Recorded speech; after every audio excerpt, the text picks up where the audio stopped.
Baik, Assalamualaikum warahmatullahi wabarakatuh. Perkenalkan nama saya Jihan Ekatul Hisan dengan NIM 22030550114 dari kelas B Program Studi Gizi Fakultas Ilmu Keolahragaan dan Kesehatan Universitas Negeri Makassar. Nah, teman-teman, pada video kali ini saya akan membahas tentang proses asuhan gizi terstandar yang disertai dengan simulasi atau cara melakukan langkah-langkah tersebut. Nah, sebelum itu, kita harus mengetahui apa itu proses asuhan gizi terstandar atau PAGT. Nah, proses asuhan gizi terstandar ini merupakan siklus dari serangkaian langkah-langkah yang saling berkaitan terus-menerus dan berulang. Proses asuhan gizi terstandar ini terdiri dari 4 langkah, yaitu pengkajian gizi, yang kedua ada diagnosa gizi, yang ketiga ada interferensi gizi, dan yang keempat ada mentoring dan juga evaluasi gizi. Nah, agar proses ini dapat berlangsung dan dengan optimal, maka diperlukan eh, keterampilan khusus seperti komunikasi dan konseling yang baik yang dibutuhkannya. Nah, untuk langkah-langkahnya sebagai berikut. Teman-teman, kita sekarang masuk di langkah-langkah. Untuk langkah yang pertama ada langkah dasar, di mana langkah dasar ini kita melakukan salam, perkenalan diri, dan juga membangun komunikasi yang baik kepada klien. Nah, untuk contohnya adalah sebagai berikut. Selamat pagi, Bu. Selamat pagi. Dengan adik siapa? Adik Fadila, Ibu. Oh iya, adik Fadila, apa kabar, adik? Nah, alhamdulillah baik, Ibu. Oh iya, ada yang bisa saya bantu, adik? Gini Ibu, kan orang tua saya itu terkena penyakit diabetes mellitus ya. Nah, gara-gara orang tua saya khawatir, jadi dipaksa kayak Ibu kemarin pergi ke dokter untuk tes gula darah. Nah, dan hasilnya itu tinggi Ibu, dan saya disuruh Kak berhati-hati. Eh, dan juga saya takut juga Ibu terkena diabetes mellitus. Jadi saya mau menurunkan berat badan saya Ibu menjadi ideal. Oh, iya. Dan juga saya sering kayak baca-baca Ibu tentang buku-buku tentang menurunkan berat badan karena kan saya ini termasuk berat badanku lebih Ibu kan. Iya. Nah, baca-baca Kak, terus banyak Kak bingung di situ Ibu kayak apa maksudnya ini dan lain-lain. Jadi saya juga tidak tahu bagaimana caranya dan juga saya juga menjalani Ibu kayak informasi-informasi yang saya dapatkan saya jalani, saya juga puasa dan lain-lain, tapi hasilnya itu nihil Ibu. Dan juga sering kayak juga puasa, tapi ya begitu Ji Ibu, biasa kayak bertambah Ji berat badanku lagi. Kemarin itu bertambah 2 kilo Ibu. Jadi pusing ya Ibu, nggak tahu Kak mau bagaimana. Oh iya, sebelum itu kita ukur berat badan dulu ya, Adek. Ukur berat badan, tinggi badan, juga lingkar pinggang dulu ya. Iya, baik Ibu. Untuk langkah kedua ada mengukur permasalahan atau mengkaji permasalahan. Nah, untuk mengukur permasalahan ini kita bisa melakukan penilaian status gizi dengan cara antropometri, biokimia, biomedis, peninjauan konsumsi makanan dan lain sebagainya. Adapun contoh simulasinya sebagai berikut. Tidak, sebelum naik timbangan, misalkan buka gelang-gelang yang ada dan barang-barang yang memberatkan timbangan. Iya, silakan naik deh.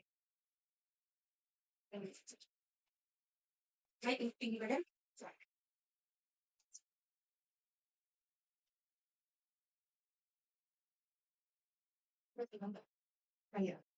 Baik, teman-teman. Untuk langkah yang ketiga ada diagnosa gizi. Nah, diagnosa gizi ini kita membahas tentang apa masalahnya, kategori apa dia, dan juga kita menggali tentang penyebab masalah, mengapa dia terkena penyakit tersebut atau masalah tersebut. Untuk simulasinya sebagai berikut. Baik, Adik Fadila. Nah, di sini kan kita sudah ukur berat badan dan tinggi badan. Nah, didapatkan itu berat badannya Adik itu sebesar 80 kilogram dan tinggi badannya itu 154 cm. Nah, lingkar pinggang Adik itu 115 cm. Nah, dari pengukuran BB dan TB tadi, kita hitung IMT-nya ya. Nah, IMT-nya ada itu hasilnya 33,75. Nah, kemudian kita bandingkan dengan standar normalnya yang 18,5 sampai 25. Nah, Adik dengan tinggi badan 154, maka berat badan Adik yang dianjurkan itu sekitar 51 sampai 59 kg. Nah, Kemudian IMT Adek ini sudah tergolong obesitas 2 ya, Dek. Nah, untuk lingkar pinggangnya normalnya itu perempuan 80 cm. Dan sedangkan punya Adek itu sudah melebihi yaitu 115 cm.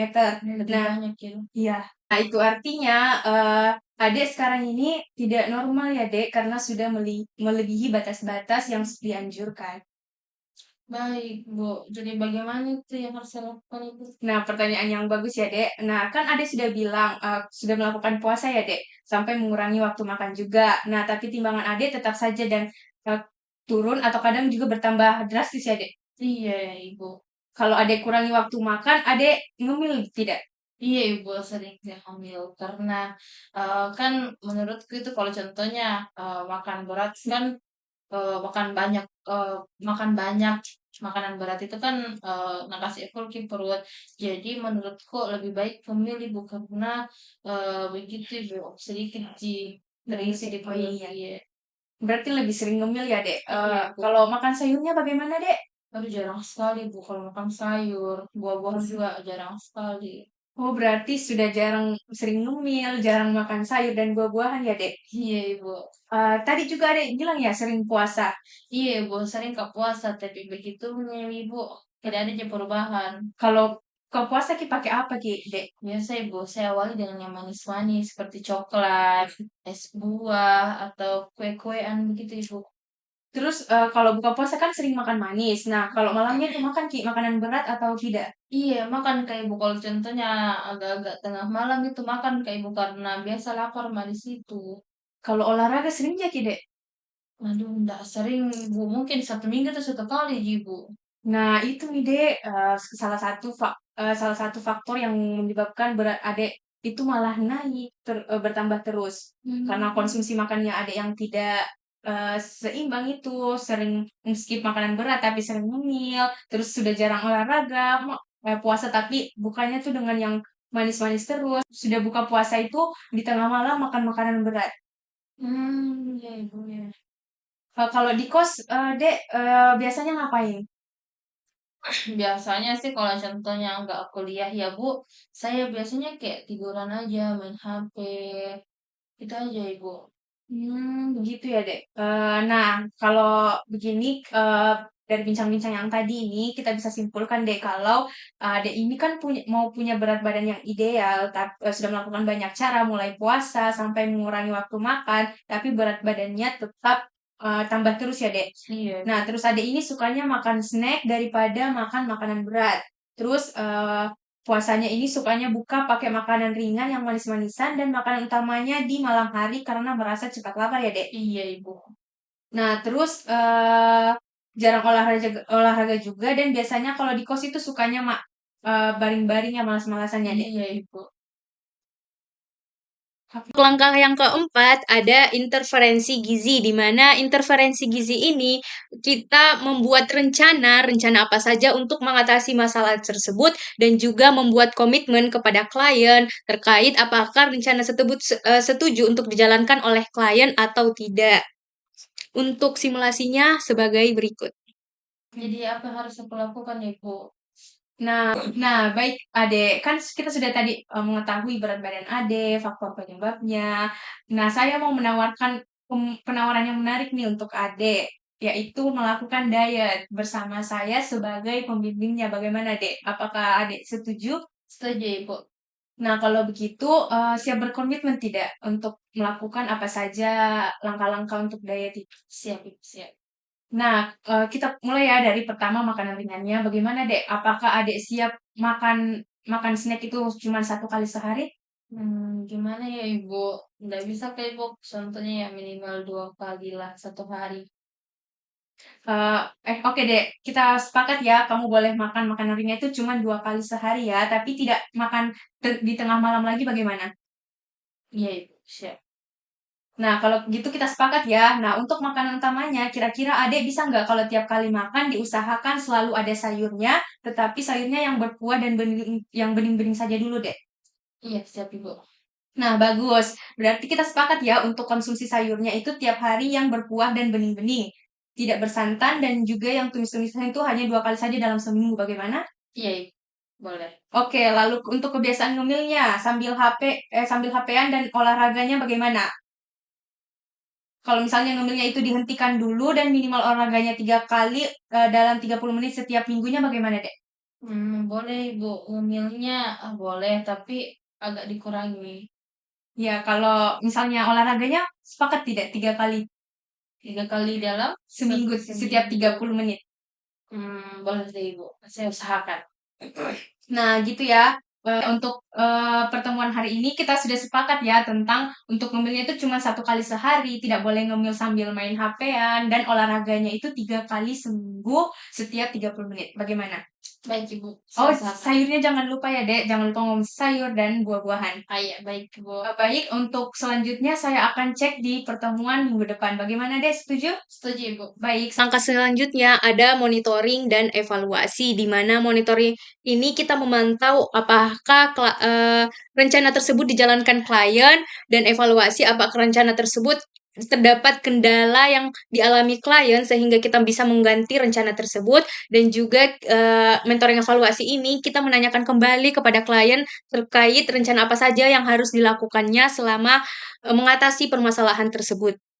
Halo Ade Fadila, apa Iya Bu, kabar? baik Ibu. Selamat pagi Ibu. Widih, kayaknya bahagia sekali ya hari ini. Bagaimana Dek, dengan langkah-langkah yang saya anjurkan kemarin, dengan solusi yang saya anjurkan, apakah sudah dilakukan dengan baik? Saya sudah lakukan Ibu, tapi ada sedikit kendala Oh dalam iya, kalau boleh tahu apa ya? aktivitasnya. Nah, seperti kayak olahraganya Ibu, saya masih sulit untuk melakukan olahraga 1 minggu itu 3 kali Bu, dalam jangka waktu 30 menit. Tapi perkembangan lainnya saya ikuti seperti kayak makan buah-buahan, sayur-sayuran, mengurangi cemilan dan makanan manis Ibu. Tapi itunya sih Ibu, yang olahraganya itu susah sekali saya lakukan. Oh iya, baik Dek. Kalau misalnya saya kasih penawaran baru nih, Dek, terkait aktivitas fisiknya. Kalau misalnya 3 kali seminggu dalam 15 menit per hari, 1 kali olahraga itu bagaimana, Dek? Apakah setuju? 15 menit. Bisa Ibu, 1 minggu tuh 2 kali saja olahraganya, enggak. Tapi dengan intensi waktunya itu 30 menit. Bagaimana, Dek? Setuju? Setuju Ibu. Oh iya, baik ya. Untuk aktivitas fisiknya tadi kita kurangi jadi 2 kali sepekan ya, Iya. setiap 30 menit. Oke deh, bisa ulangi nih apa saja yang dilakukan? Baik Ibu, yang pertama, tetap menjaga pola makan, makan Ya. buah-buahan dan sayur-sayuran. Nah, sayur-sayurannya itu, yang, bening-bening Ibu, jangan yang bersantan dan Iya, lain-lain. betul. Setelah itu olahraga, sebanyak 2 kali sepekan dengan intensitas waktu 30 menit 1 kalinya. Oke deh, si kali ini sudah selesai ya, Dek. Kita Baik. bertemu lagi di pekan depan dan saya akan melihat lagi perkembangannya. Semoga Adek dapat mencapai berat badan yang ideal. Sampai bertemu minggu depan, Adek. Baik Ibu, terima Terima kasih. kasih kembali. Untuk sesi yang terakhir yaitu sesi mengakhiri konseling. Mungkin itu saja dari saya. Saya mohon maaf apabila ada salah kata dan salah sikap. Wassalamualaikum warahmatullahi wabarakatuh.